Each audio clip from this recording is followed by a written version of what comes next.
galerinha, sejam bem-vindos a mais um Bitar Podcast. Eu sou o Lindomar. E eu sou a Rubia. No episódio de hoje nós vamos entender como que o nosso relacionamento com os nossos pais pode ser mais tranquilo, mais agradável, mais fácil. Principalmente na adolescência, essa fase em que as coisas podem tender a ficar um pouco mais complicadas. A gente acha que às vezes nossos pais não entendem, mas às vezes a gente não entende nossos pais, como já dizia Renato Russo. Então, para entender como resolver esses problemas, a gente precisa entender qual é a raiz que está, brotando todas essas problemaiadas aí. Então, para conversar sobre as formas de resolver esses atritos, hoje a gente tem duas convidadas muito especiais. A Nídia Guimarães, psicóloga pós-graduada em psicopedagogia clínica e institucional. É também especialista em mediação de conflitos e facilitação de diálogos. Seja muito bem-vinda, Nídia. Muito obrigada.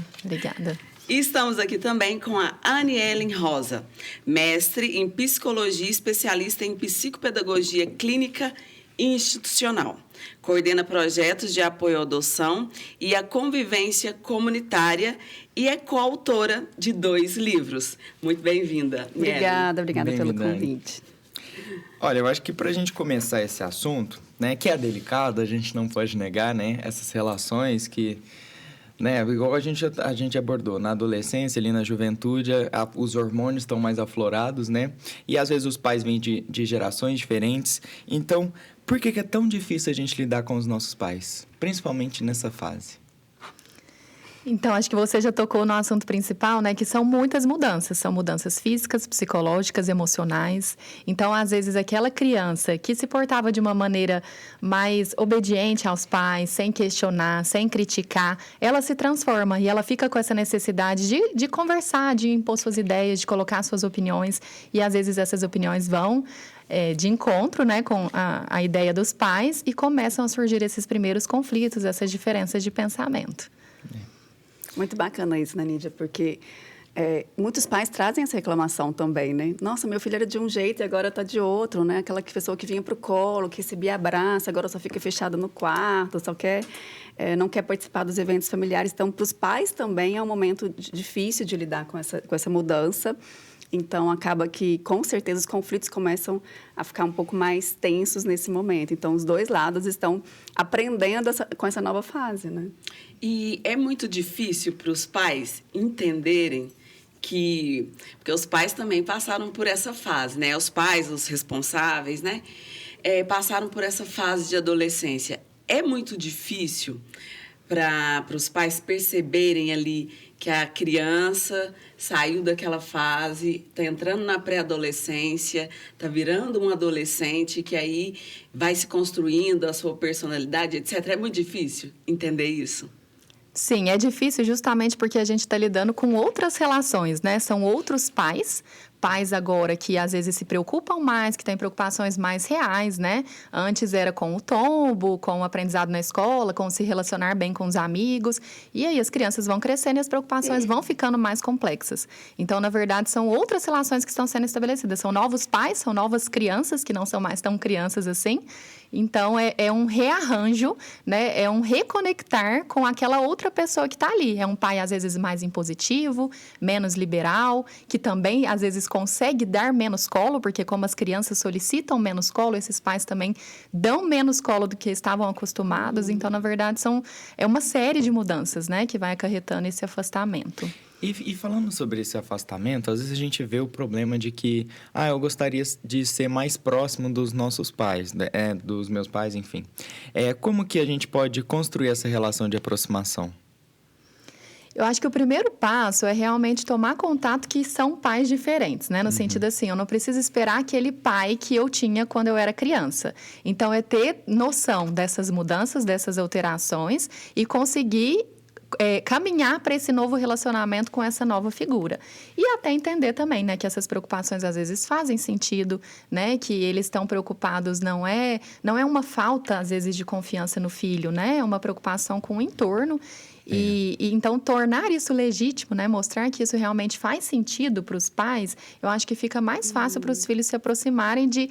não é implicância, não é porque não gosta de mim, não é porque quer o meu bem, né? Não quer o meu bem que está fazendo isso, que está deixando de, né, de permitir, de autorizar alguma coisa, mas é porque realmente tem preocupações legítimas por parte desses pais. Então, olhar com esse olhar do cuidado, né? Assim, eles estão cuidando de mim, se preocupando comigo, começa a facilitar, né, essa aproximação com os pais. E às vezes Eu diria até assim, e eles também entenderem em que momento eles estão, né? Porque, às vezes, eles estão... Quando você traz essa questão dessa mudança, eu acho que, às vezes, ela é difícil de perceber, sim, porque os pais tendem a postergar essa adolescência, né? A chegada dela. Então, quanto mais meu filho é meu bebê, meu pequeno, minha criança, mais eu tenho esse controle mesmo, essa proteção. Então, abrir mão um pouco disso, porque esse momento da adolescência é o pai abrir um pouco mão dessa presença o tempo todo e começar a dar mais autonomia. Então, é difícil para esses pais perceberem esse time. Que momento é esse que meu filho realmente adoleceu, que ele está realmente com condições de seguir um pouco mais sem mim. E aí, esse adolescente também ele se perceber, né, nesse lugar. Então, eu entendo que essa aproximação, ela também parte desse... Eu estimulo muitos adolescentes a entenderem que fase, o que eles estão passando. Entender que essas mudanças emocionais, elas vão fazer parte. Então, às vezes, ele querer estar mais recluso, está tudo bem, não tem problema, ele não precisa estar o tempo todo junto. Mas ele também entender que ficar só nesse lugar, só na reclusão, só no isolamento, também não vai ajudá-lo. Né? Então, buscar essa confiança, esse diálogo, essa aproximação com os pais, também parte dele, né? De ele entender que ele está nessa fase de mudanças, que ele tem questões importantes que a Nidia trouxe de mudanças, que ele está ainda tentando entender, seja físicas, emocionais, muita novidade, principalmente no início da adolescência, essa novidade toda, então eles tendem a ficar um pouco mais reclusos nesse sentido, então ele também se esforçar um pouco, entender para lá. Eu estou passando por isso, não tem nada a ver com eles, né? Mas então eu posso me organizar um pouco melhor para ter meu tempo de cuidar de mim, de ficar sozinho, e também um tempo de aproximação. Eu acho que o adolescente, a gente às vezes tira deles essa capacidade, né? A coisa a gente fala muito da aborrecência, e eu sou muito contra essa expressão, porque, na verdade, apesar de ser uma fase difícil, ela é muito potente. Então, os próprios adolescentes podem entender isso, eles estão numa fase revolucionária da vida. Então, eu não preciso ser o chato o tempo todo, eu não preciso ser do contra o tempo todo. Mas eu posso fazer dessas minhas mudanças algo positivo também nessa família. Eu acho que fica pairando aquela sensação de não estar sendo compreendido o tempo todo, né? Mas antes da gente entrar nesse ponto, e quando essa característica desse afastamento é de sempre, assim, às vezes uma característica do pai ou da mãe, né? A gente sabe que a criação, ela interfere muito, né? Então, às vezes, tiveram uns pais que foram mais fechados, né? Às vezes não dava carinho, não dava suporte. E aí, hoje, aqui nesse mundo, acaba ficando mais fechado também. Então, você quer aquela aproximação, mas você nunca teve, assim. Aí você quer quebrar essa barreira e começar a ter uma relação mais afetiva, assim, mais carinhosa com os pais. Como que isso pode acontecer? Então, mais uma vez, eu acho que a questão de perceber nesse sentido, assim, às vezes não é por mal. Eu não tive, eu não consigo, só que isso pode ser modificado, né? A gente sabe que a gente está em transformação do dia que a gente nasce até o dia que a gente morre. Então, é possível, né, fazer transformações, mesmo que pontuais, mesmo que aos pouquinhos, né? Mas eu acho que é isso, assim, eu comunicar essa necessidade, né? Porque às vezes os pais se mantêm também nessa postura, porque é isso, eles não conseguem. Não é, mais uma vez, não é um castigo, não é uma privação, né, que eles estão ofertando gratuitamente para os filhos, é realmente uma falta de habilidade. Então, se eu comunico, sim, é uma dificuldade deles. Então, se eu comunico, né, que está me fazendo falta, que eu tenho essa necessidade maior de uma presença, de uma atenção, né, isso é muito bom, assim, quando o adolescente consegue perceber que faz falta, porque, na verdade, o comum de acontecer nesse período é isso, assim, eu não preciso mais tanto dos meus pais como eu já precisei. Então, não precisa deixar na porta da escola, me deixa um quarteirão ali, né? O comum é que isso aconteça. Mas quando o jovem consegue pontuar isso, né, faz falta para mim, eu quero essa aproximação, que ele possa fazer esses pedidos, possa tomar consciência disso, para transparecer que essa é uma necessidade dele, porque às vezes com a primeira aproximação vindo dele, os pais vão ter mais recursos para se aproximar também. Sim. Pensando aqui, eu lembrei de uma frase do palestrante Augusto Cury, onde ele vai falar que bons pais conversam, pensando no que você falou de comunicação, e que pais brilhantes, sem querer jogar toda a responsabilidade somente para os pais, né? Mas são aqueles que dialogam. O diálogo é fundamental nesses dois lados, para eles se entenderem nessas relações, principalmente nessa fase? Eu diria que é a chave, né? Quando você traz esse tema dos relacionamentos, e a Nidia vai falar disso, né? Como mediadora, a comunicação e o diálogo, ela é o melhor dos recursos que a gente tem enquanto humanidade, né? É a nossa comunicação. Então, uma comunicação assertiva e essa questão de poder trazer minhas necessidades, porque também parte disso, né? Às vezes, as necessidades desse adolescente mudaram. E, às vezes, eu estimulo muitos pais a perceber isso. Olha, o que ele está precisando agora, nessa nova fase? Mas o adolescente também pode fazer isso. Bom, eu estou sentindo falta, como eu posso comunicar? E talvez também tem adolescentes que também têm mais dificuldade para falar. Uhum. Então, pode escrever, existem outras formas que ele... Né, os meninos hoje são muito fáceis de escrita, né? De WhatsApp, enfim, eles se comunicam muito nesse sentido. Então, quem sabe seja uma escrita, mas realmente comunicando o que eu preciso agora. É um abraço? Eu gostaria que você conversasse de uma forma diferente comigo, né? E não de uma forma acusadora, né? Eu acho que, às vezes, eu também recebo muitas reclamações assim, mas quando eu estimulo, né, fala, eles falam, mas eu já falei. Mas como falou? Eu acho que o como falar faz toda a diferença. Não é simplesmente eu comunicar minha necessidade. Eu posso comunicar te agredindo, te cobrando, reclamando. E nada disso convida você a atender minha necessidade. Na verdade, quando eu reclamo, te cobro, te culpo, eu te convido a você se justificar, a você se defender. Mas quando eu falo, olha, para mim é importante e eu sei que você quer o melhor para mim, eu sei que você me ama e considerando isso, eu gostaria de fazer um pedido, eu te convido para colaborar comigo. Então, a forma dessa comunicação, ela faz toda a diferença. Eu percebo também que na adolescência está formando a maneira de se comunicar, né? Se comunicar mais formalmente, de uma maneira mais educada, porque essa criança, né? A sociedade está começando a entender que ela não é mais criança, né? Essa criança também está começando a se entender falando assim, não, já estou quase adulto, né? Ali nos 13 anos já fala assim, estou quase adulto. Uhum. E aí, já vai mudando também a forma de comunicar, né? Então, é justamente aprendendo se você vai colocar a cartinha num bolinho, vai entregar para a pessoa, se você vai colar ela numa bomba e pá! Entende? Não tem como você esperar que a pessoa vai receber aquilo de uma maneira positiva. Então, eu acredito que trazer reflexão de que conversar da maneira... abordar, na verdade, né? Da forma como você gostaria de ser abordado. Sim, e até assim... Às vezes, nessa mudança que a gente está falando de humor e tudo mais, adolescentes, às vezes, tendem a ser mais explosivos, né, em alguns momentos. Então, não todos, novamente, né, mas ou essa questão do muito recluso ou muito explosivo. E entender que, às vezes, essa comunicação nessa hora não vai ser das melhores, mas eu posso voltar atrás. Então, esse adolescente também entender que, às vezes, como ele está aprendendo, ele não vai acertar de primeira. Uhum. Então, quando ele perceber que ele, às vezes, ofendeu, que ele ultrapassou, que ele possa também voltar um pouco atrás, espera lá, volta aqui, vamos conversar, pai, mãe, enfim, quem estiver aqui, para a gente poder... Não foi bem assim, né? Mas a gente poder... Eu acho que é importante a gente incentivar essa nova geração a reparar, né, essa questão não só as desculpas pelas desculpas, mas, espera aí, deixa eu consertar o erro. Né, a gente está tudo tão descartável, para nossas relações, elas precisam ser consertadas, elas precisam ser cuidadas. E, às vezes, a comunicação, num aprendizado, ela vai até eu conseguir ter uma forma de comunicar mais assertiva, eu vou errar a mão. E mesmo lá na frente, mesmo os mais maduros, né, que é adulto que, às vezes, conversa totalmente de forma assertiva, né? Então, a gente pode... de alguma forma, eles incentivá-los também a reconhecer o erro e voltar e começar de novo. Sim. E aí, pensando nessa comunicação, que o Lindomar falou, pode ser a cartinha no bolo e pode também ser a bomba. A adolescência é uma fase de muitas correções, é uma conversa por semana, né, Lindomar? Com os responsáveis. Tem a coisa também muito da crítica, né, no começo dessa conversa. E aí, de repente, se a gente inverte primeiro o elogio e depois a crítica, sem ser uma conversa humilhante, com esse pré-adolescente, com essa adolescente, faz toda a diferença também, né? Sim.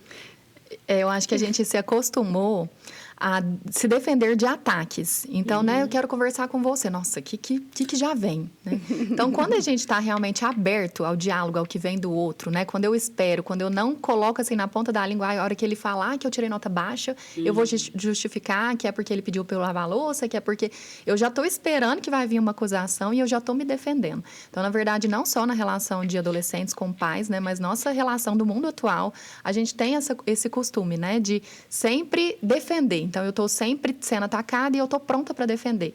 E aí, quando a gente fala do diálogo, né? O diálogo genuíno, ele é justamente isso. Assim, eu quero ouvir. Eu estou interessada aqui que meu pai tem para me falar, que minha mãe tem para me falar, que meu filho adolescente tem para me falar. Então, eu estou aberta ao que vem, sem, né, colocar já as cartas na manga, sem pensar nas palavras que eu vou me defender. Então, acho que é essa a noção, assim, né, de que eu enxergar os meus pais como os responsáveis por mim e também aquelas pessoas que me amam, que querem o bem, né, que por mais tenham essas dificuldades, às vezes, de dar amor, de dar afeto, de ter um diálogo, às vezes, efetivo, mas eu também sou responsável por permear esse diálogo. Então, pode partir de mim esse primeiro passo, pode partir de mim esse eu não me defender antes de ele ter o que falar, né, deixa eu escutar com interesse o que ele tem para me falar. Então, acho que evitar essa mania nossa de sempre estar com a resposta na ponta da língua, sempre querendo livrar a minha barra, né? Se eu nem sei o que vem, mas eu tenho que falar que eu não sou o responsável, tenho que colocar a culpa em alguém.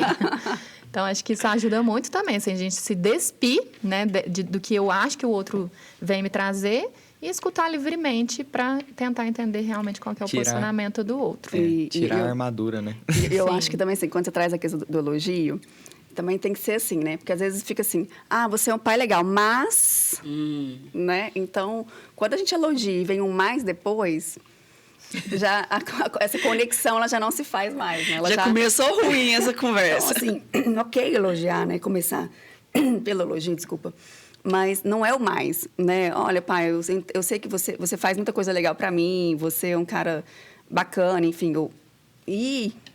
Né? Não é o mais, eu gostaria de fazer um pedido, eu gostaria de a gente conversar algo que está me incomodando, né? Justamente porque eu entendo que você se preocupa comigo, porque você... Então, é um convite de um a mais e não olha, você é legal, mas...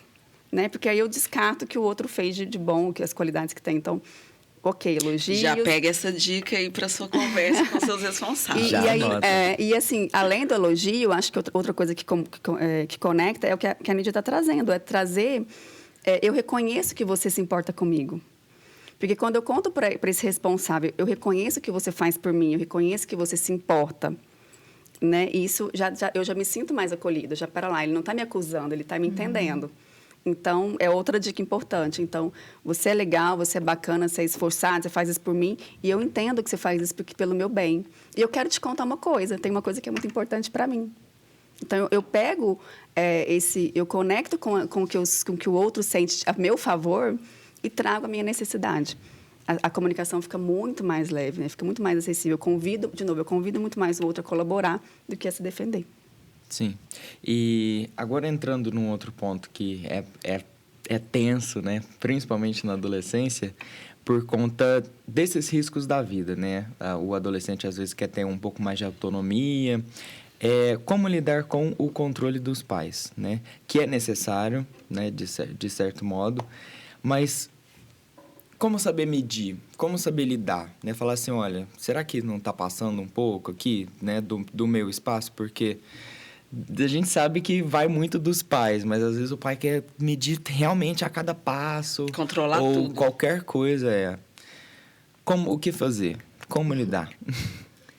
Eu acho que ajuda, assim, perceber o entorno, né? Assim, meus pais, né, são os únicos que fazem assim, que cerceiam, que, né, querem ali debaixo da asa, ou é uma característica de outros pais também. Então, de certa forma, essa comunicação com os colegas, com pares, né, mais ou menos iguais, ajuda no sentido, assim, de deixa eu ver...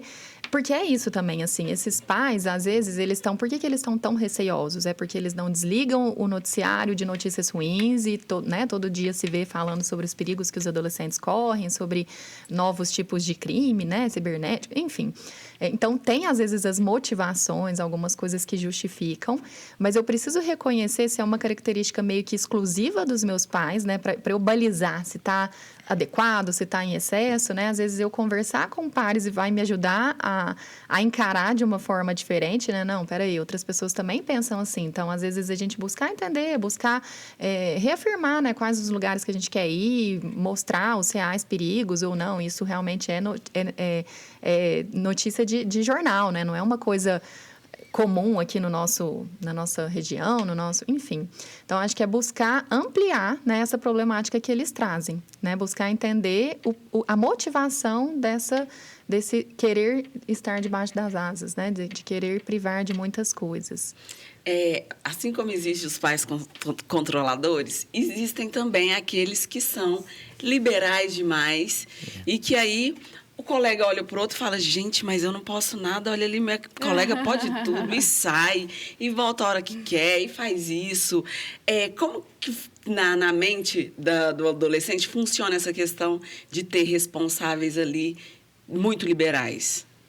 Acho que a gente está trazendo essas duas questões, né? Quando a Nídia pede para a gente poder olhar esses pares, vai encontrar isso mesmo, vão ter pais mais controladores, outros pais que são mais liberais, e isso pode, inclusive, gerar argumentação, né? Nossa, mas o pai do outro deixa.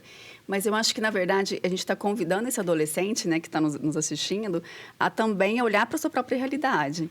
Então, e, de novo, entender o que ele precisa. Então, à medida que ele vai também se autorresponsabilizando, porque essa fase em que ele tira a responsabilidade dos pais totalmente, ele vai sendo dividida. Né? Então, antes, esse pai que era totalmente responsável, ele começa a dividir a responsabilidade com o filho. Então, esse adolescente também se angustia com isso, obviamente, isso é outra questão. Mas, ao mesmo tempo, ele poder entender que, então, agora, se eu vou sozinho, eu preciso saber realmente onde eu vou, se realmente é um lugar possível, e trazer isso como uma informação, que é o que a Nídia está trazendo, para esse pai e para essa mãe responsável, enfim. Então, ele também colocar-se como alguém mais ativo e proativo dessas suas próprias escolhas. Né? Então, não dá mais para ficar medindo forças entre controle ou não controle, né? Ou negligência, não sei se chega a negligência, mas permissividade, acho que é uma palavra melhor, né? São pais mais permissivos. Porque, às vezes, esses filhos de pais permissivos, eles se sentem muito desprotegidos também. Então, qual que é essa distância, né? Quando você traz, né? De quanto eu posso ir sozinho, tomar essas decisões sozinhos, e que tanto que eu preciso sentir essa supervisão. Que é importante. Que é importante, sim. Porque, então, se eu começo a implicar, quando você traz, né, de que tanto ele vai invadir meu espaço, mas, às vezes, não está nem invadindo, é importante que tenha um outro adulto. Eu converso muito isso com os adolescentes também, né? Por mais que você converse com seus amigos, você precisa ter um adulto de referência. Você precisa ter um adulto que te traga segurança, que tenha alguém que vai te dar uma outra perspectiva um pouco mais amadurecida e mais ampla da sua situação. Porque se eu só converso com o meu igual, a gente vai se apoiar nas nossas dificuldades, nas nossas angústias, e a gente vai estar certo. Agora, quando eu tenho um outro adulto que eu consigo balizar um pouco isso, essa escolha ela pode ser muito... Não precisa ser necessariamente os pais, inclusive, porque, às vezes, né, tem pais que realmente não estão nem aí. São pais, às vezes, mais violentos, pais... Enfim, temos todo tipo de pais, né, gente? E, às vezes, tem algum problema, né? Igual o alcoolismo, né? Isso, a gente exatamente. sabe que, principalmente para as pessoas que podem estar em situações de viver um pouco mais na margem, né? Dependendo até mesmo da regionalidade e tudo mais, esses problemas, eles se intensificam. Então, às vezes, a gente traz... uma realidade mais maquiada, né? Algo que é assim, o pai e o filho ali, algo de novela, sendo que, às vezes, pode ter ali uma relação bem mais complexa, bem mais preocupante. E eu ia até... Acho que é melhor você terminar a sua reflexão, né? Senão eu vou acabar entrando no outro ponto. Mas o que eu ia citar é que o ideal, a gente pensa, né? Que seria o pai e o filho fazer terapia. Sim. Então, senta como psicólogo, os pais entendem seus próprios traumas, os filhos entendem os traumas que eles começaram a construir na infância, né? Ou, às vezes, não construiu algo tão concreto. Mas fica ali um tratamento, né? Mas a gente sabe que isso nem sempre é possível. Não. E, às vezes, o carinho, o cuidado, né? Ele vem da escola, ele vem de um lugar externo. E quando vem, né? De alguém, sim. Quando vem, porque nem sempre essas crianças são recepcionadas, bem recepcionadas na escola, sim, enfim. Infelizmente, a gente sabe que essa é uma grande realidade. Mas também a gente, né? A gente tem psicólogos no SUS, né? Enfim, sim, dependendo da realidade de cada um.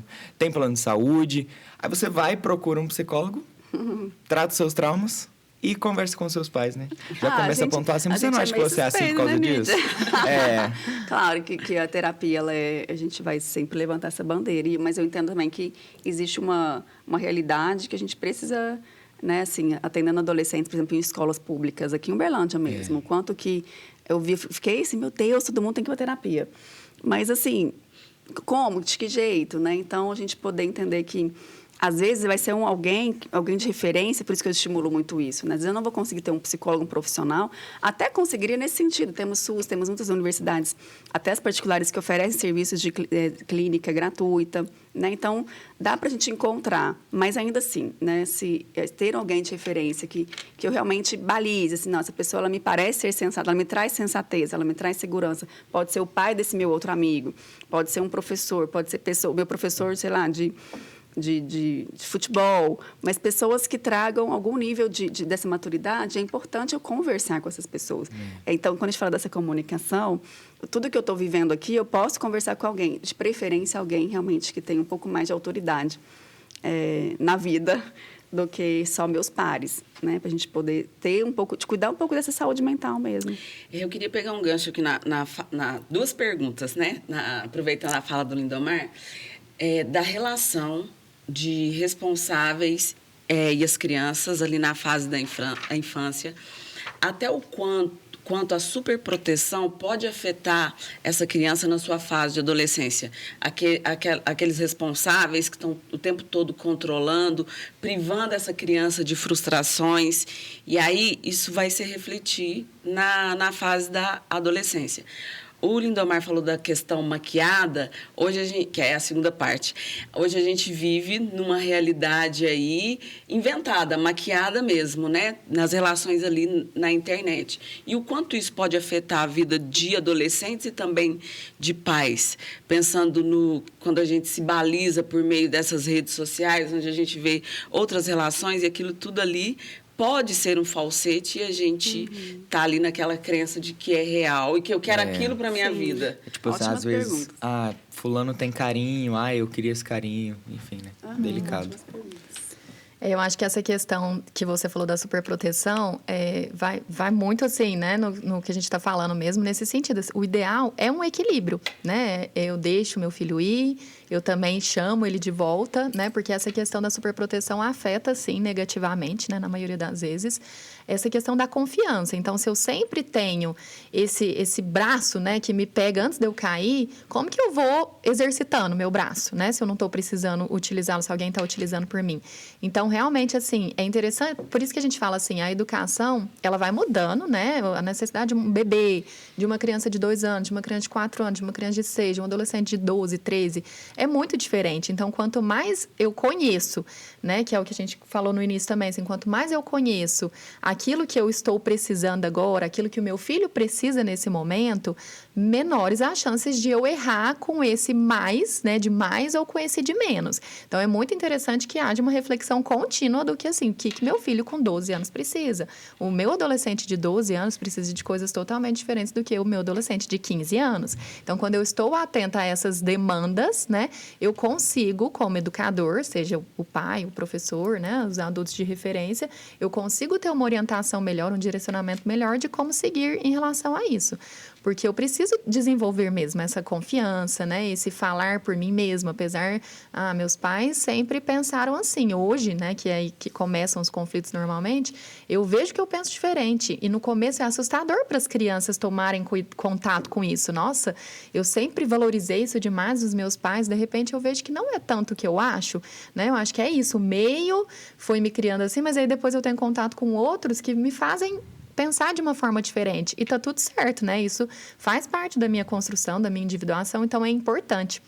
E, às vezes, no pensamento desses pais, tem isso. Eu preciso privá-los, eu preciso guardá-los aqui como se tivesse uma redoma. Eu iria colocar meus filhos ali porque eles não podem ter acesso a isso que os outros jovens estão tendo. Eles não podem ter contato. E a gente sabe que essas curiosidades vão acontecendo. Então, se eu for um parceiro, né, que estou disposta a andar junto com o meu filho, a mostrar a realidade e ajudando ele a se proteger, vai fazer mais sentido para ele do que eu tentar, né, poupá-lo de algumas vivências que mais cedo ou mais tarde ele vai ter contato. E às vezes ele não vai ter tanta autonomia, tanta sabedoria para discernir. Então, é fundamental mesmo a gente pensar, né, qual que é a necessidade daquela idade, daquele público, para eu poder me orientar de uma forma mais efetiva. Sim. E eu acho que do ponto de vista do adolescente, né, que sofreu por essa influência da superproteção, né, eu acho que a gente também pode ajudá-los a se instrumentalizar mesmo, assim. Bom, quando eu fui cuidado demais, eu fui protegida demais, como eu me sinto agora? O que normalmente acontece são adolescentes inseguros, né? Inseguros e ansiosos, muitas vezes, que é o que ela está dizendo. Nossa, agora eu vou sozinho.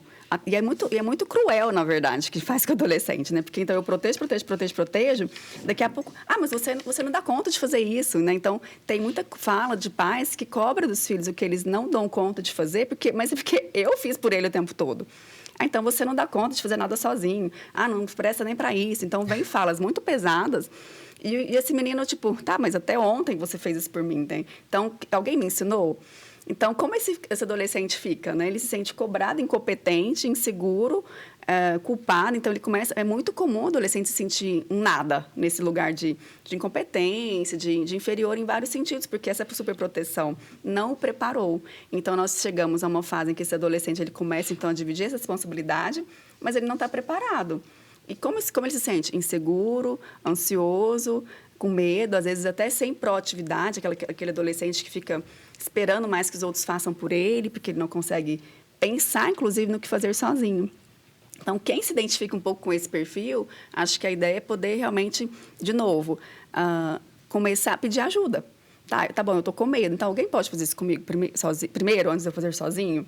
Ou então me ensina a cuidar, organizar meu... A gente está falando de uma realidade assim, né, de superproteção, que às vezes tem essa coisa nunca se organizar suas próprias coisas e tudo mais. Mas então, convida alguém para fazer comigo. Né? Então, se a gente está falando com esse adolescente, eu acho que é importante também dar dicas para ele também o que fazer com isso. Eu vou sentar e esperar a minha vida passar? Não. Eu preciso, de alguma forma, se eu não consigo fazer a terapia, né? Mas eu consigo, sim, de alguma forma, começar a dar passos com outro junto comigo até eu conseguir fazer sozinho. Que seria essa passagem que os pais poderiam ter feito e, às vezes, não faz. Mas prende demais e depois já cobra muito. Né? Então, essa superproteção ela precisa ser entendida para o adolescente, algo que ele pode estar, cuidaram muito de mim, isso não quer dizer que eu não sou capaz. Né? Talvez é começar assim, será que eu não dou conta mesmo? Será que eu preciso mesmo de outra pessoa? Então, começar também a se colocar um pouquinho nessas responsabilidades e aprender a fazer. E como lida? Não, é porque aí ela emendou uma outra pergunta, né? E é isso. Era pensando aqui na questão, né? Você até falou agora sobre ansiedade, às vezes que pode gerar uma depressão devido a essa vida editada que a gente vê muito, né? O Lindomar falou de vida maquiada, essa vida editada que a gente vê muito na internet. E às vezes a gente se espelha em alguns modelos aí de relações familiares, de como que isso nos afeta, né? Sim, sim. E aí tem isso, né? Então, eu não dou conta, eu não consigo, mas o outro consegue, o outro tem, a vida do outro é perfeita. Então, vão se afundando mesmo em emoções muito difíceis depois de sair, inclusive. Então, acho que o primeiro fato é a gente acordar e falar, para lá, não é assim. Né? Você mesmo, quando você vai para a rede social, você gostaria de mostrar o quê? Né? Então, se parte de você, nem tudo... Não que te minta na internet, mas é a coisa do maquiar. É o recorte, né? É o filtro, né? Que a gente estava falando. Ninguém passa perrengue na internet, né? Mas de poder, de alguma forma, entender que a vida real, ela é diferente dessa vida virtual. Né? Eu acho que quem dera se a gente tivesse uma vida virtual que realmente favorecesse essa vida real, né? Como a arte imita a vida, digamos assim, né? Mas, infelizmente, o Instagram não, né? Então, ele traz uma outra faceta. E de poder entender que, nem sempre a grama do vizinho assim, é tão verde, né? Na verdade, todo mundo, e aí a gente pode dizer categoricamente, né? Tem suas questões, tem seus dilemas, tem seus desafios, tem suas questões próprias. Não é só você. E a gente sabe que também, né, a gente viu isso muito claramente nessa época de eleições, né, assuntos políticos. A gente vê que Existem também as oposições, né? Às vezes o meu pai acredita numa coisa, eu acredito em outra. O adolescente está começando ali a fase de relações, então a gente sabe que tem as questões de LGBTs, tem diversos pontos, né? Às vezes um relacionamento. Ah, eu quero namorar fulano. Ah, mas eu não gosto de fulano. Aí namora outra pessoa. Fulano eu não gosto. Como entender, como abordar com esses pais que têm uma opinião, independente de qual opinião seja, né? É diferente da sua. Assim, como conviver com isso, assim, como estabelecer, né? Porque, assim, pra gente estar crescendo, ó, eu tenho 23 anos, né? Me dando como exemplo. Pra gente que já tá crescendo, vocês que são mais adultas que eu, às vezes é difícil, né? Às vezes com outra pessoa da mesma idade, imagina para um adolescente, né? E aí os pais podem ver, assim, de certo modo, assim, ah, mas você, quem é você para falar comigo assim, né? A minha opinião prevalece. Como lidar com como fazer essa intermediação? Você falou uma palavra bem importante, que é o conviver, né? É o viver com. Então, acho que, às vezes, a percepção disso, eu vou viver com os meus pais. Eles pensando diferente ou não, por enquanto, moro na casa deles, então, de certa forma, né? Eles são autoridade ainda na minha vida. Então, às vezes, em alguns aspectos, eu acho que essa percepção já muda tudo, no sentido assim, pode ser que a opinião dele não mude, pode ser que ele tenha uma opinião cristalizada, né? Como você bem disse, assim, nessa questão política. Às vezes, eu não vou convencê-lo de pensar o que eu penso, de mostrar o que eu vejo, né? Porque o olhar dele está atento para outras coisas e às vezes não vai caber o que eu vou mostrar. Mas a partir do momento que eu penso assim, ele pode ter a opinião dele, né? Ele pode pensar diferente, a gente já começa a ter habilidades mesmo de construir diferente. Então, é como você disse, assim, são várias temáticas, né? Ah, tatuagem. Nossa, meus pais não aceitam. Mas Esse é um o outro corpo ponto, é meu. né? O corpo é meu. O que eu faço com isso, né? E o jovem, às vezes, ele tem essa facilidade de comunicar com o corpo. Então, a gente recebe, né? Provavelmente você também, Ana, em consultório, pais que ficam muito desconcertados com isso. Gente, ele quer usar a calça com a cueca aparecendo, e como que eu deixo ele sair de casa assim e tudo mais? E aí a gente vê espaços que esse jovem frequenta, são mais ou menos o mesmo, né, paradigma, são as mesmas carinhas, né, os mesmos jeitos de se comportar. Então, eu acho assim, quando a gente amplia, sempre favorece nesse sentido de né, poder questionar com esses pais, assim, o que significa para você ver seu filho adolescente vestido assim? Se ele for diferente desse jeito, como que vai ser para ele, né? Estar no meio dessa galera que está usando assim? Enfim, mas questões mais, vamos dizer assim, mais fixas, né? Uma tatuagem que você vai marcar o corpo. Eu acho que é pensar nessa questão mesmo, assim. É uma ideia, é muito importante para mim. Como que eu mostro isso para o meu pai que é muito importante, né?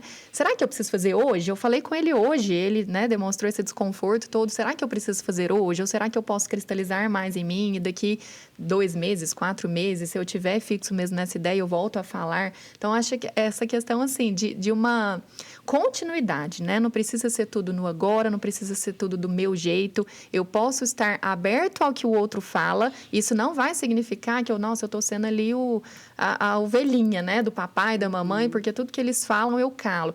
Mas no sentido assim, eu escuto, eu absorvo, eu deixo passar um tempo, eu vejo se faz sentido para mim mesma, eu vejo se está dentro do que eu espero ou dentro do que todo mundo da minha turminha fez, eu também preciso fazer para me sentir incluída. Então, assim, por isso que a gente fala que esse olhar para si é muito importante, porque eu vou estar tendo contato com o que realmente faz sentido para mim, né? E o que a opinião do outro ajuda eu a cristalizar a minha. Então, é sempre um convite, né? Ouvir o que o outro fala, ouvir o que o outro tem a dizer, não no sentido de, nossa, ele está sendo contra tudo que eu penso, mas no sentido ele está dando uma contribuição, eu não preciso necessariamente seguir. Questão de escolha profissional, a gente vê muito isso acontecer também, né? Meu pai acha que eu só vou ser feliz se eu fizer esse ou esse curso, né? Eu falei que vou fazer esse curso e ele já emburrou, né? Parou de conversar comigo. Como que a gente vai resolvendo? Eu acho que é isso, eu colocando os meus pontos, a minha opinião, a minha verdade, o que eu penso e incorporando também. O que ele acha disso? Por que ele só quer que eu faça essa ou essa, né? O que ele pensa para o meu futuro? Por que ele acha que com essas eu vou ser mais feliz na minha escolha? E por que eu acho que com essas que eu quero eu vou ser mais feliz na minha escolha? Então, eu acho que é sempre uma abertura ao novo, ao diferente, né? Vai sempre ampliar mesmo nossas decisões finais. Eu acho que quando a gente traz essas diferenças, e acho que a Nídia foi, assim, né, cirúrgica nessa resposta. E, ao mesmo tempo, de novo, fico aqui conectando com os adolescentes, né? E eu lembrando de alguns casos, assim, o quanto realmente é frustrante, né? O quanto traz uma revolta, inclusive, assim. Mas o corpo é meu, mas eu que vou namorar. O que influencia se eu vou namorar? A vida é minha, né? Então, essa é a fase da gente querer... É tudo meu e eu quero mandar em mim, né? Eu quero ser dono de mim, eu quero... E isso, só que tem um outro que me veta. Tem um outro que me tolhe, que se pensa diferente, dependendo, realmente, a gente encontra, sim, realmente, por mais que você busque esse diálogo, você busque levar informação, você dá um texto para o pai ler, você dá um vídeo, nada muda, né? Aquela opinião vai estar ali. Então, é muito frustrante. Então, eu convivo com adolescentes que lidam muito com essa raiva, né? Uma raiva, assim, de, nossa, eu quero morar, eu quero sair dessa casa logo, né? Então, vem esses desejos de sair de casa, de ter o seu próprio espaço.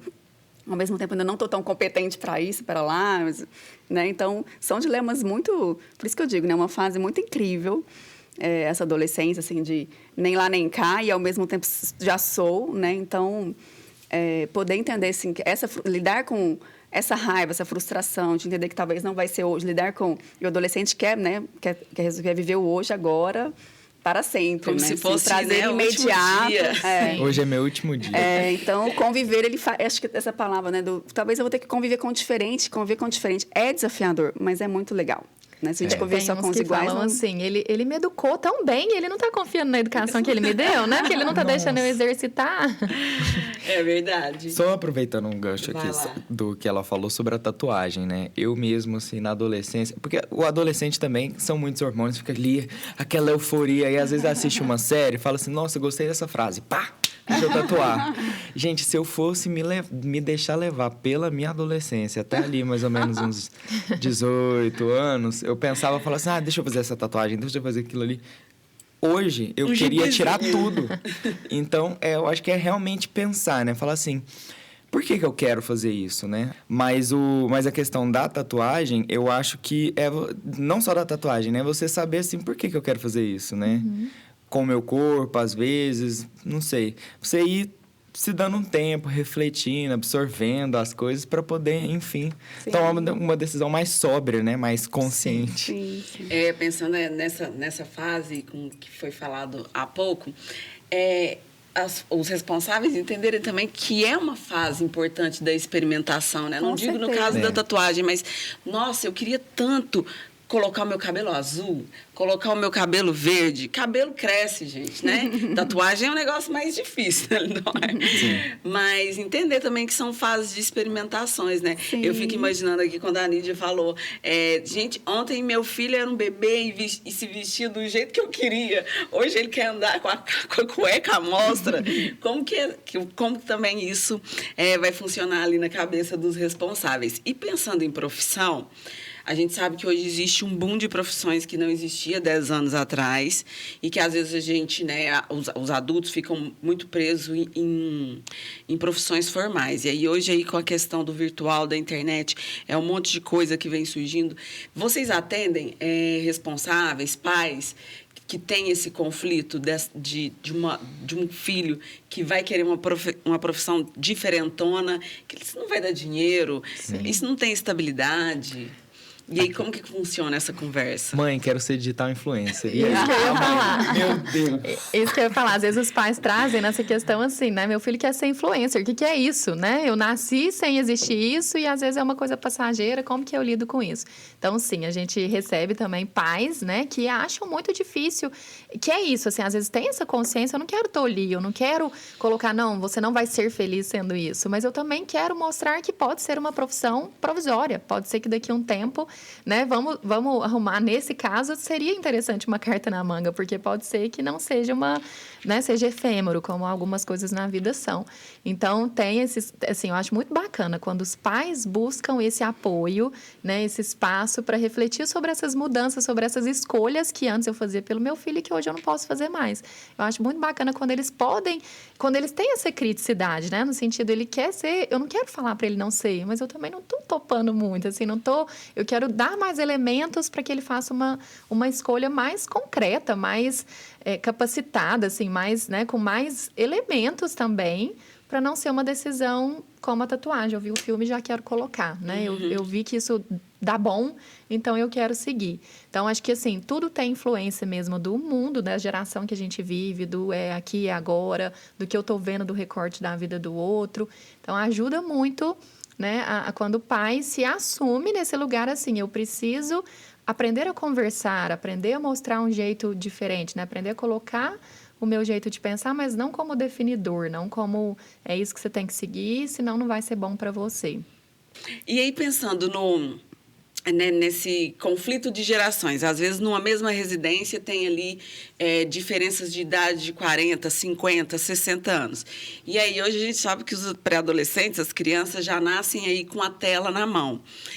Como que funciona a relação mediada por essa tela, onde tem uma pessoa que às vezes não entende nada de tecnologia, de internet, de celular, e essa criança, esse pré-adolescente que entende tudo, aí fica, por exemplo, aquela avó, me ajuda aqui no WhatsApp, me ajuda aqui no Facebook, eu quero subir uma foto. Como que a gente pode dar uma dica para que esse adolescente, pré-adolescente, essa criança, ajude esse mais adulto da casa, e como esse adulto também entenda que, às vezes, essa pré-adolescente está ali na sua inquietação, na sua ansiedade, na sua agitação. Como que a gente pode deixar esse convívio familiar permeado pelas tecnologias mais tranquilo? Olha, é uma pergunta assim. A gente vê essas cenas acontecendo, né? Não é nada hipotética, né? E os adolescentes, eles não têm muita paciência, né? Nenhuma paciência, na verdade, né? Com quem não lida bem com a tecnologia. Então, é desafiador, porque eu estou aqui no meu celular, no meu universo, e vem um outro me atrapalhar, ainda quer que eu ensine. Então, o que a gente mais vê são adolescentes que estão nem aí, né? Na verdade, assim, se dane o outro, corta. E não quero parar do que eu estou fazendo aqui na minha experiência para poder ajudar esse outro que não consegue, né? E até já tem esse lugar de vocês já são velhos demais, né? Já estão ultrapassados, então não tem muita empatia. Talvez acho que essa seja a palavra, né? Será que em algum momento você não poderia, até nessa busca de um relacionamento melhor, poder tirar um tempinho e mostrar alguma coisa, ensinar alguma coisa mais simples, né? Respirar um pouco mais fundo. Eu assisti uma palestra do Denise Fraga a semana passada, e ela é ótima, né? E ela fala assim que daqui 50 anos ela quer estar num livro de história, ela quer que a geração dela esteja num livro de história e que conte lá que essa galera adulta, ela às vezes fala que ela já é uma idosa, que essa galera adulta sobreviveu a essa divergência, né? Esse confronto aí de idades no mesmo ambiente familiar, enfim. Sim. E é interessante a gente pensar também que, assim, como são muitas mudanças, a gente tem que buscar pontos de equilíbrio, pontos em comum. Então, é isso, assim, às vezes, nesse momento que eu estou navegando, que eu estou batendo papo com meus amigos, que eu estou assistindo um podcast, eu não estou disponível. Mas, em um outro momento, eu posso, né, tentar topar, mostrar algumas coisas, como a Ana falou, assim, alguma coisa mais fácil, alguma coisa que não exige tanto. Então, buscar esses pontos de conexão, né? A mesma coisa, por exemplo, às vezes a avó que cuida do neto, né, adolescente, e ela não entende, assim, o que esse menino faz tanto na internet, né? E como você falou, as crianças já nascem com uma tela na mão, então, para elas, faz parte da vida. Então, acho que, assim, não é negar que a gente está numa sociedade diferente, né? Crianças de 25 anos para cá, né, talvez, já não sabe mais viver sem esse recurso, né? Sem esse aparelho, porque faz parte da vivência deles. Então, a partir do momento que existe essa percepção, né, assim, que realmente a gente precisa ter cuidado com tempo, com conteúdo, com páginas que são acessadas, mas não dá para tirar esse recurso da vida dos adolescentes, né? A gente tem que saber também que tem muita vantagem. Então, se bem utilizado, é muito potente em todos os sentidos. Então, acho que é essa percepção, assim, né? De que é a diferença que não dá para viver sem. Assim, não dá para a gente imaginar, não, se esse menino não tivesse acesso à internet, tá, mas ele é um adolescente que vive em 2023. Não existe, né, uma coisa sem a outra, assim. É conseguir aprender, né, a viver com essa realidade dos jovens conectados. Vocês acreditam, atualmente tem pesquisas, né, que demonstram que as famílias estão menores. Antigamente, um casal tinha aí 5, 6 filhos, e aí isso foi reduzindo 3, 2. Essa diminuição com casais aí que têm apenas um filho, essa criança vivendo somente com adultos, isso pode afetar na sua fase de pré-adolescência, essa falta de contato com outras crianças, pode afetar na adolescência e na vida adulta de uma pessoa? Porque é bem diferente no passado, né? Quando eu olho para minha avó, 6 filhos, aí depois minha mãe, minhas tias todas, 2 filhos, minhas primas, 1 filho, eu, nenhum filho. Isso afeta, de forma geral, a vida na adolescência? Eu acho que, na verdade, isso constitui a nova adolescência. Então, é isso. Era muito comum, né? Às vezes, irmãos cuidavam dos irmãos mais novos, porque já tinham idade suficiente para ajudarem nesses cuidados, e aí foi diminuindo. Então, é isso. É uma característica da atualidade, a família menor. Influencia de forma assim, temos adolescentes, temos jovens diferentes, mas em toda época a gente vai ter, né? Antes a gente não tinha jovens com acesso à internet, à tecnologia. Hoje a gente tem jovens com acesso à internet. Então, a diminuição da quantidade, né, das pessoas da família é mais uma mudança característica, que né? tem Da nossa acontecido época. na atualidade. Exatamente. E aí, ou seja, a gente vai encontrar adolescentes que normalmente têm um irmão, nenhum, ou famílias, né, casais que não têm nenhum filho. Então, afeta, mas constitui, né, caracteriza, na verdade, a nova adolescência. Não é uma questão de que isso prejudica, né? A gente pergunta muito isso, se eu tiver só um filho, vai ser prejudicial? Não, nem sim, nem não, né? Vai ser diferente. Constituição. Ele vai ser alguém que vai ser filho único e ele vai ter relacionamentos diferentes ele vai se constituir uma pessoa diferente. Melhor ou pior? Não. Não tem a ver. Né? Tem a ver das buscas que ele vai fazer nas relações, como todos nós vamos ter que lidar, né, nesses encontros. Foi bom entrar nesse ponto porque a gente sabe que às vezes pode acontecer a gravidez na adolescência, né? E aí entra ali aquele ponto em que você está crescendo, você está ali no desenvolvimento, aí de repente vem um filho que vai se desenvolver, mas os pais tentando ajudar ali e às vezes até mesmo dependendo ali da idade, né, impondo a forma como você deve criar seu filho, mas às vezes você está entendendo, você não está entendendo como você deve criar aquela criança, como lidar com esse tipo de situação? Acho que vem, de novo, né? Assim, esse adolescente, ela continua sendo adolescente, né? E a gravidez, ela não é só da mulher, né? Dependendo, às vezes é um jovem também, né? Que foi pai adolescente. E claro que a menina fica, né? Ela muda muito mais a vida dela, então isso mexe muito com a menina, com a jovem. Tanto nas questões, de novo, hormonais que já estavam ali, e a questão mesmo da maternidade que traz outras questões da gestação. Então, ela vai estar mais vulnerável, ela vai estar mais fragilizada emocionalmente em alguns momentos. É realmente uma situação muito delicada. Acho que a gente precisa cuidar desse tema com algo sério mesmo, que esse adolescente possa passar. E eu entendo que isso, na nossa realidade brasileira, a gente tem um índice alto de gravidez na adolescência. Alguns têm esses pais realmente para ajudar ou até para cuidar no lugar desse adolescente, outros não, muitos adolescentes têm que se virar sozinha, enfim. Temos uma realidade muito séria e é um ponto importante. Como lidar com isso, né? Acho que o primeiro momento eu acho que é entender que a ajuda ela é necessária, né? Eu falo isso para qualquer mãe, na verdade, né? Criar um filho sozinho é muito pesado. Nós precisamos de uma comunidade. Eu sou a favor dessa teoria, né? Uma comunidade cuida das crianças. Nós todos somos responsáveis por uma criança, por um bebê que chega ao mundo. Então, nós precisamos de uma rede. E essa adolescente precisa ter uma rede. Essa rede tanto da família do pai, então os pais do casal, né? Ali, desses pais, eles precisam ajudar e construir ali uma relação de confiança, de segurança. E, de novo, acho que é buscar essa comunicação, né? A comunicação do que ela precisa. Alguns momentos vai ser mais de um apoio maior mesmo, porque ela vai estar mais fragilizada, ela está em desenvolvimento, então ela vai precisar, sim, dessa rede que ajuda. E se ela, à medida que também se sentir um pouco mais invadida, talvez pedir um pouco de espaço em alguns momentos. Isso é muito comum em qualquer maternidade. A gente vê muitas mulheres reclamando um pouco desse limiar, né? O quanto que eu preciso de ajuda e o quanto que esse outro vem, às vezes, invadindo, porque eu estou aqui um pouco mais fragilizada. Então, é uma temática importante e acho que a questão é sempre comunicar, né? Comunicar o que eu preciso, seja de mais ajuda, seja de um pouco mais de espaço. E voltando lá atrás, quando eu comentei sobre esse distanciamento, assim, que às vezes pode ter com os pais, por que às vezes é muito... Os pais mesmo às vezes cobram, né? Falam assim, mas com seus amigos você abraça, fala eu te amo. Por que às vezes é mais fácil a gente ter essa relação de proximidade com os amigos e não com os pais? Até mesmo na vida adulta, né? Acho que vem justamente assim no sentido de são pessoas que pensam parecido, né? São pessoas que gostam de coisas parecidas, são pessoas que eu me encontro pelo olhar, pelo modo de vestir, né?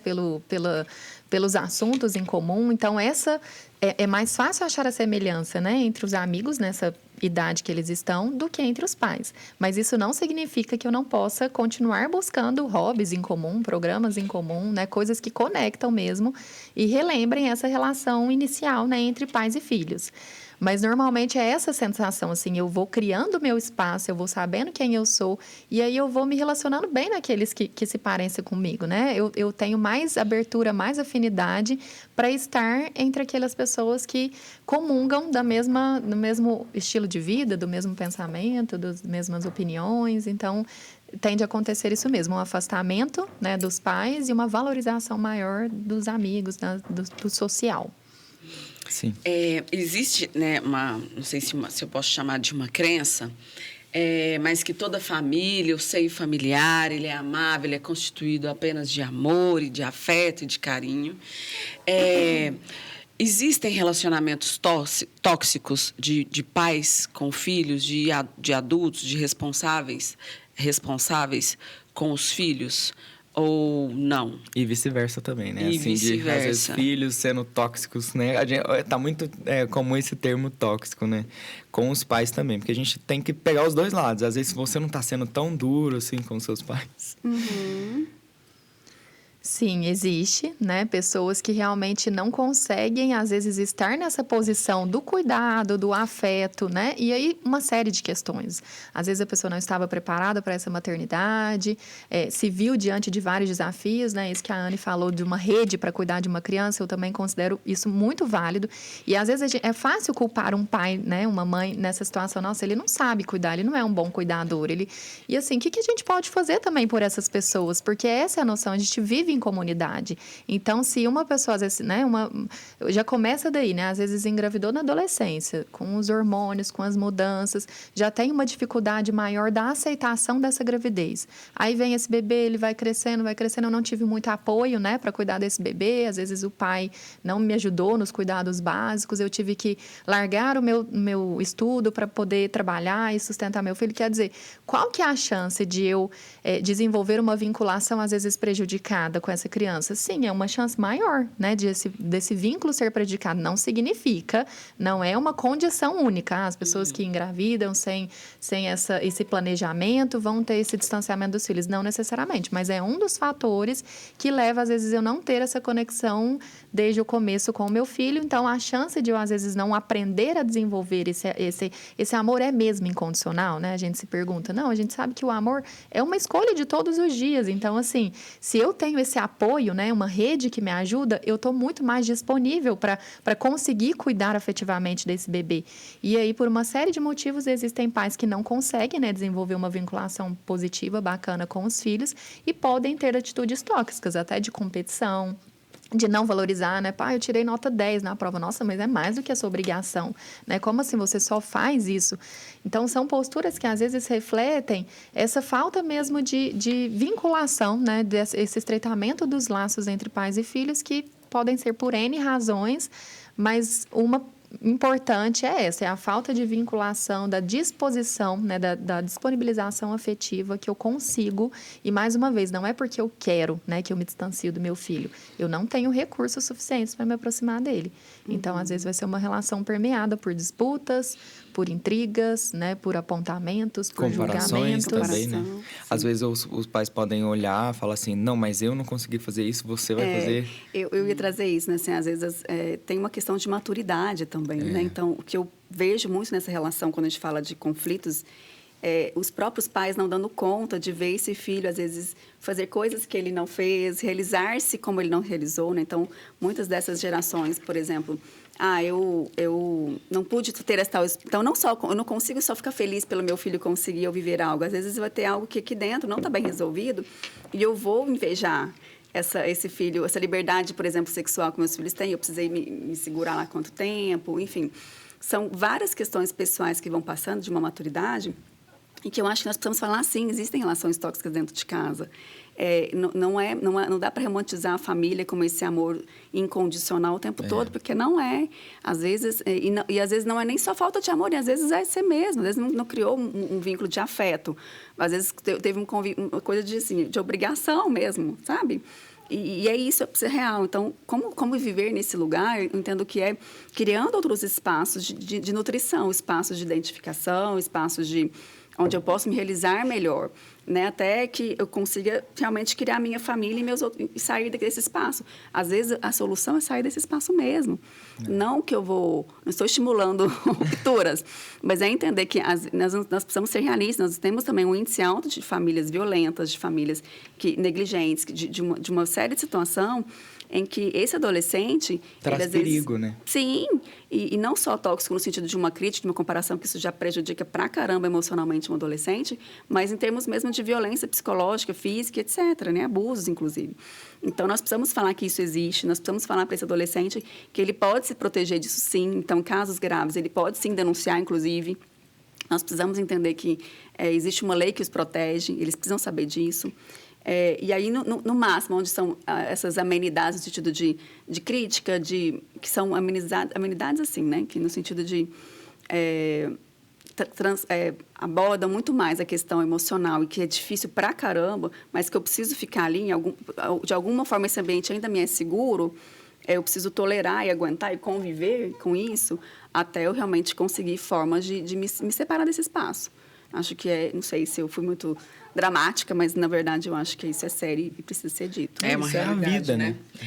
Falando aqui em realidade, vocês atendem muito casos de adolescentes aí que têm outros irmãos dentro de casa e que aí eles se sentem menos amados do que um dos irmãos?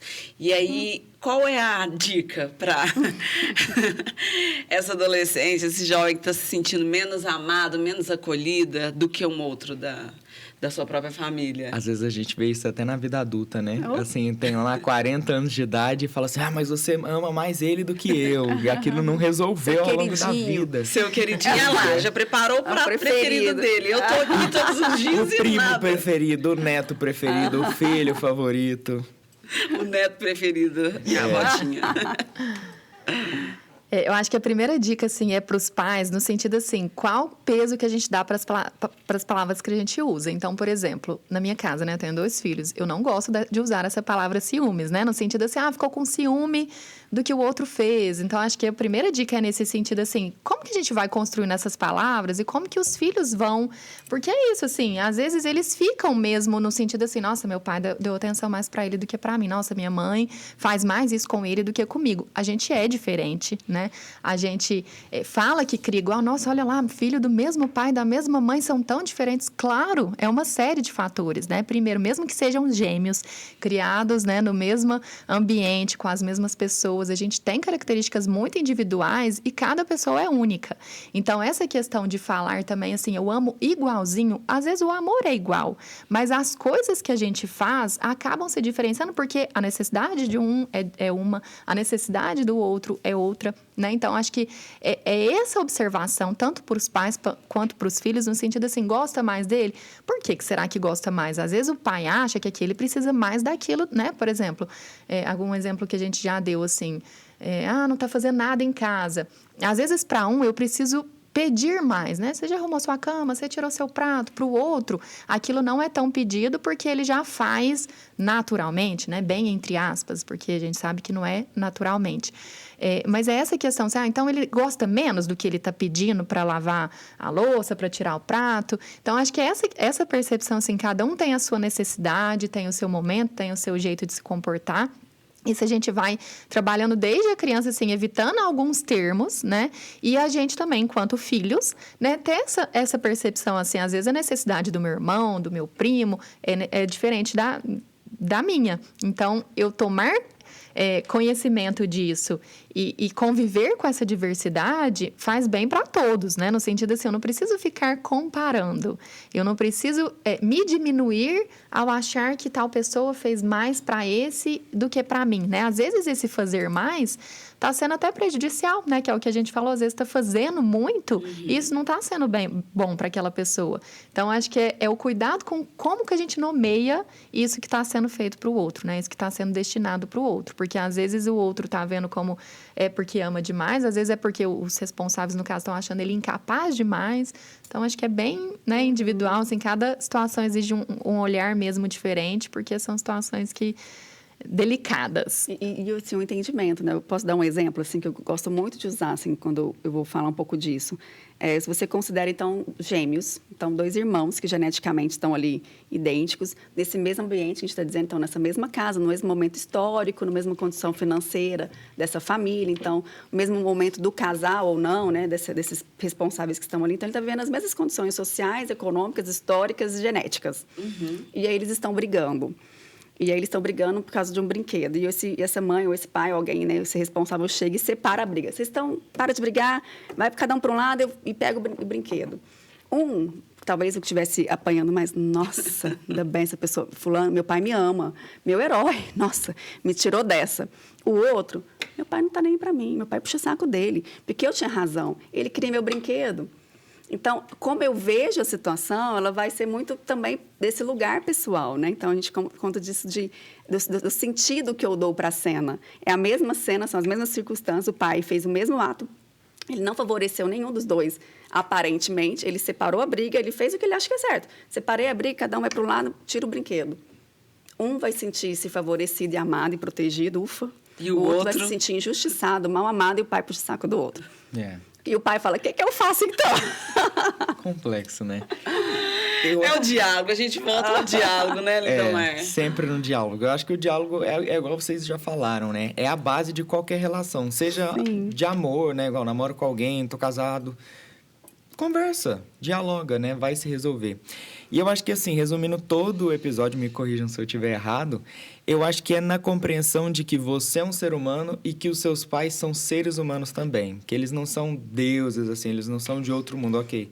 Eles te deram a vida, mas eles tiveram uma experiência antes. Eles já foram uma criança, já passaram por esse processo. Então, eu acredito que, assim, ficando dica aí pro pessoal de casa aí, é o que eu falei, me corrijam se eu estiver errado, compreenda os seus pais. Entenda que ele passou pelo processo. Ele nasceu um bebezinho e ele chegou até ali, até o ponto em que ele te deu a vida, né? E ele seguiu a vida até você crescer até aquele ponto. Então, ele passou por experiências frustrantes, ele passou por dificuldades. E isso tudo reflete na vida dele, ali, na sua relação com ele, né? Então, acho que é você entender que você também tem seus problemas, mas que os seus pais também têm problemas que, às vezes, eles não entendem neles. Então, como que eles vão entender os seus, se eles não entendem os deles, né? Então, é você ter esse cuidado, não só com você, mas estender para as pessoas ao seu redor, né? Para os seus pais. Então, acho que a base de toda relação, além do diálogo, é o amor, né? É esse... Lógico, a gente tocou nesse ponto aí de que tem as dificuldades, né? Tem famílias que são violentas, mas trazendo aí, né? Talvez nessa visão maquiada, desse cuidado, desse carinho, né? Às vezes você querer o bem do seu pai. Às vezes seu pai tem um problema com, né? Álcool, enfim... Você traz aquele sentimento ali. Então, tentar compreender eles, trazer esse conforto ali para a relação, para poder viver uma vida mais tranquila, né? Sem muitos conflitos. Sim. E eu acho que até fazer um pouco melhor disso tudo, sabe? Eu acho que o nosso convite enquanto filhos é a gente... receber tudo isso e à medida que essa adolescência chega a essa fase realmente de ver o que me serve e o que não serve mais, por isso então que às vezes entre os meus afins eu fico mais à vontade mesmo, mas de poder seguir. Eu acho que o nosso caminho é seguir e fazer o melhor por nós, pela sociedade. Às vezes isso vai trazer rupturas, vão trazer contradições, vão trazer desgostos para esses pais. Eu costumo falar que o filho que é o filho que o pai sonhou, eu dou meu cartão, vamos lá tratar, porque ninguém é exatamente o filho que o pai sonhou, né? Nós não podemos ser, nós precisamos nos constituir seres únicos. E ao ser único, você vai frustrar os seus pais. Então, eu não tenho medo de frustrar seus pais, não tenho medo de decepcioná-los, no sentido de, à medida que você estiver realmente seguindo o seu caminho de individuação, o seu processo de conhecimento, de se tornar aquilo que é o seu melhor para você e por você e pela sociedade, isso vai, sim, às vezes frustrar numa profissão que você vai escolher, numa vivência eu quero viver viajando o mundo, não quero ser uma pessoa de família, viver aqui, não quero cuidar de casa, né? Eu não vou saber cozinhar, você vai se frustrar em algum nível, né? Mas se você estiver consciente, ou pelo menos buscando, né? Totalmente consciente não, mas nessa busca de fazer o melhor nas suas escolhas, o que te faz bem, o que faz bem para o outro, siga seu caminho, faz o seu melhor e isso é nossa missão mesmo, né? Eu ia dizer isso também. Às vezes, não necessariamente sem conflitos, mas que esses conflitos sejam oportunidades para eu enxergar o outro, para eu entender melhor a posição do outro, para eu entender o porquê que ele me pede isso, me exige isso. E com essa percepção mesmo, eu estou em eterna construção. Então, eu posso voltar atrás. Às vezes, eu falo muito isso também. Às vezes, é preciso deixar seu filho errar, né? Você enquanto pai. Porque, às vezes, ele errando, ele vai falar, nossa, é verdade. Olha só, meu pai sempre me falou isso, né? Minha mãe sempre me alertou.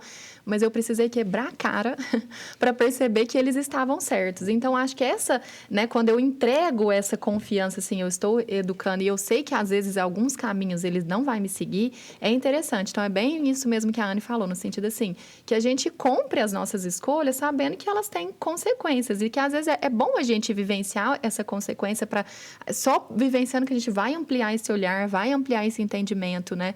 Conhecendo outras realidades, a gente vai falar, nossa, eu entendi melhor por que ele pensa desse jeito, por que ele sempre me alertou nesse sentido. Então, acho que é não fechar ao diálogo, é não parar no conflito, é fazer com que o conflito abra várias outras coisas, várias outras caixinhas, compreensão de mim mesma, dos outros, para poder seguir mesmo com conflitos, né? Esses conflitos, a gente pode conviver com os conflitos. Pensando aqui no conflito, no processo, né, da individuação. É super importante o erro para o crescimento, como vocês falaram, né? E, às vezes, esse controle que foi falado aqui priva o que a gente falou no começo, né? Às vezes, esse controle da criança não permite com que ela tenha suas frustrações e depois gera esse adulto aí que fica meio perdido. Então, permita-se, né, errar, permita que seu filho erre, tenha o conflito, que aí nesse conflito a gente consegue também entender o ponto de vista, mas sempre ali na questão do diálogo, do diálogo não violento, principalmente. Sim, e de não se colocar em risco. Eu acho que me veio um pouco isso aqui, né? Assim, vamos trazer essa experiência, vamos para o erro, mas vamos não se arriscar tanto, né? Não se coloquem tanto em situações em que você possa realmente te prejudicar e prejudicar alguém de forma, né, assim... Enfim, acho que a gente precisa lembrar também, por mais que eu queira ter experiências inovadoras, quero pertencer a grupos, quero ser legal, quero ser o cara bacana, ou eu quero me sentir mais potente. Então, às vezes, inclusive a própria bebida, eu me sinto mais, né? Eu me sinto mais solto, mais corajoso, me sinto mais legal, ou drogas, enfim. Qualquer coisa que vá também te colocar em risco, né? Seja velocidades aí de trânsito, enfim, tudo que vai te colocar em risco, pela pura experiência, não é bem por aí que a gente está dizendo. A gente está dizendo de escolhas próprias, pessoais, que vão te levar à sua melhor versão. Né? Você vai errar, você vai, enfim, vamos ter conflitos, mas vamos cuidar para que os riscos sejam os menores possíveis. Antes da gente entrar, a gente sempre entra no pessoal de vocês, dos entrevistados, né, aqui no podcast. Mas antes disso, eu acho importante a gente falar sobre isso que você falou, né, do álcool. Enfim, eu tinha visto em algum lugar também, eu sempre esqueço as referências aqui. Não é fake news, hein? Tudo bem. De que o alcoolismo, né? Porque às vezes você vê em casa ali, a pessoa tem uma relação desequilibrada com o álcool. Às vezes a pessoa não é alcoólatra, ela não chega a ser um alcoólatra, mas ela tem uma relação desequilibrada com a bebida. Abusiva. Ela bebe muito, de repente ela tá sempre um pouco fora de si. E eu tava vendo que... eu tava lendo que o alcoolismo, ele parte justamente desse ponto. E é perigoso, né? Porque na adolescência, ele tá querendo... Às vezes, todo mundo bebe na família e fala assim, não, você já pode beber. Ali com 14 anos, 15, sei lá. E a pessoa vai e bebe. Aí ela se sente... Aí ela já começa a se sentir diferente. E essa matéria, ela falava justamente sobre isso. Que o alcoolismo, ele parte desse ponto em que a pessoa, ela fica mais solta.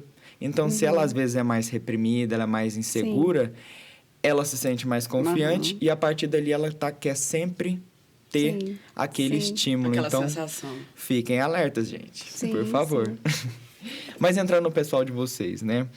Como foi em casa? Pra vocês foi tranquilo? Assim, se não for muito entrando demais no pessoal de vocês, foi tranquilo pra vocês essa relação com os pais? É tranquila?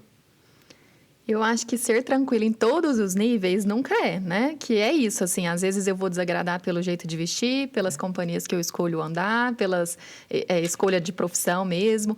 Só que essa palavra, assim, eu sempre falo isso, assim, a gente também precisa entender que às vezes é um convite para eu refletir sobre aquela escolha minha, então, mesma, né? Então, assim, se eu estou seguro de que é isso que eu acho que vai ser melhor para mim, que apesar das escolhas diferentes dos nossos pais, né, a gente se sente bem com isso, às vezes é pagar o preço do desconhecido, né? Porque na vida adulta a gente tem muito disso, a gente faz escolhas a todo momento e às vezes a gente não sabe para que lado que isso vai tomar, né?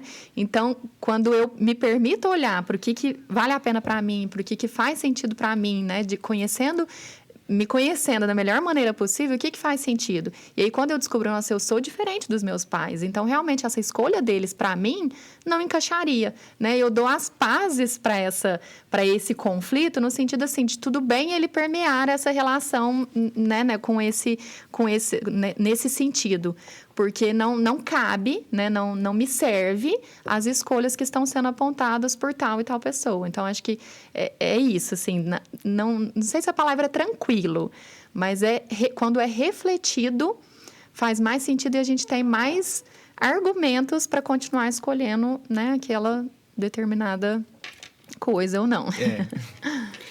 Bom, a minha adolescência, digamos assim, né? Eu entendo que até a infância ali para a adolescência, o meu, na verdade, foi a ausência de conflitos e foi problemático isso.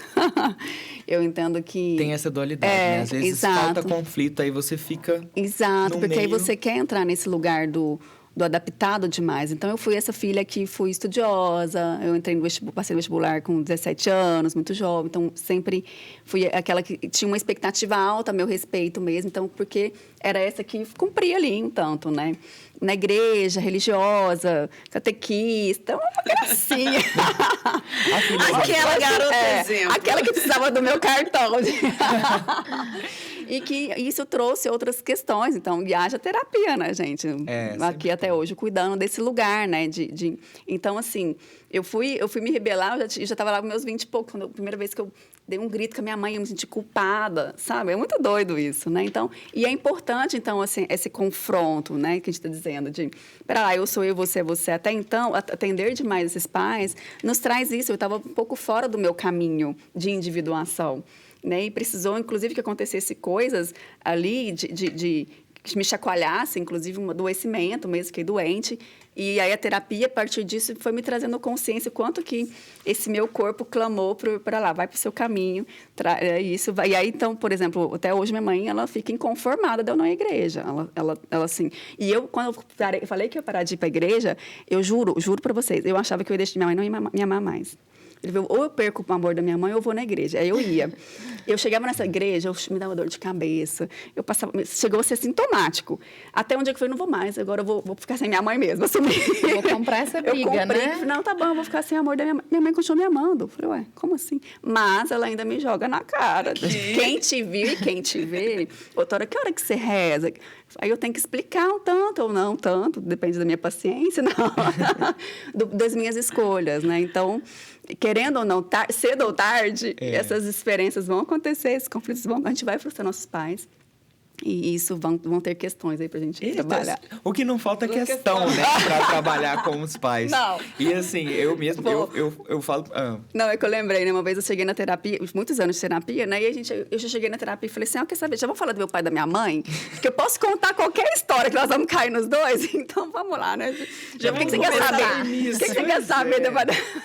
Não, e eu digo, né, que eu também, eu só fui... Porque desde criança, assim, eu tive um temperamento mais complicado. Não sei se a gente nasce com um certo temperamento, o nosso ao redor também conta bastante. E os meus pais também não tinham tanta paciência, então só foi melhorar depois que eu fui pra terapia, gente, porque o que mais empodera a gente é a gente entender, a gente se entender, É o autoconhecimento. a gente entender as nossas falhas, que esse é o mais difícil, e aí a partir dali você busca entender seus pais, porque você já tá se Sim, entendendo, sim. né? Você já tá com um profissional ali falando assim, olha, mas você não acha que você tá sendo firme aqui? Não, mas a culpa é deles, né? Então a gente tende a fazer isso com muita frequência. parte. Então, façam terapia. Olha aqui, um bate-papo super rico com 2 psicólogas, gente. Procura uma terapia aí pra você, de acordo com a realidade que você, né, tá inserido. Então, às vezes tem um plano de saúde da empresa, tem um plano de saúde particular, às vezes tem o SUS também. Vai atrás de um profissional Tem as que clínicas vai... escolas que a gente falou. Ah, é verdade. As universidades que têm atendimento gratuito. As universidades também, né? Sim, Dependendo de onde morar. As universidades, elas têm a clínica escola. Então, nós, por exemplo, antes de formar, a gente estagiou, né? Então, a gente também atendeu ali gratuitamente. A Ania falou... Falava, desaguava nos pais. Aqui a gente fala, a gente deságua Na onde? terapia. Na terapia. Ou seja, procure um profissional para você ser uma pessoa saudável mentalmente, uma pessoa poderosa de si, né? Uma pessoa que reconhece os próprios problemas e, a partir daí, tá na sociedade de uma maneira mais sólida e, dessa forma, pode também ajudar outras pessoas. Com certeza. Como vocês viram, os conflitos vão sempre existir, independente das fases, né? Hoje aqui o foco foi a adolescência, além da terapia. Como já foi também falado, a questão do diálogo é super importante em qualquer fase da nossa vida. Foi ótimo, né, Lindomar? Foi super prazeroso. Adorei, gente. Pode chamar de mais vezes. Muito Que bacana ótimo. mesmo. Obrigada pela Muito oportunidade. obrigada pela presença. Obrigado, meninas. Obrigada. Eu acho que a gente vai ficando por aqui. É isso. Até a próxima. Até. Tchau, tchau. Tchau.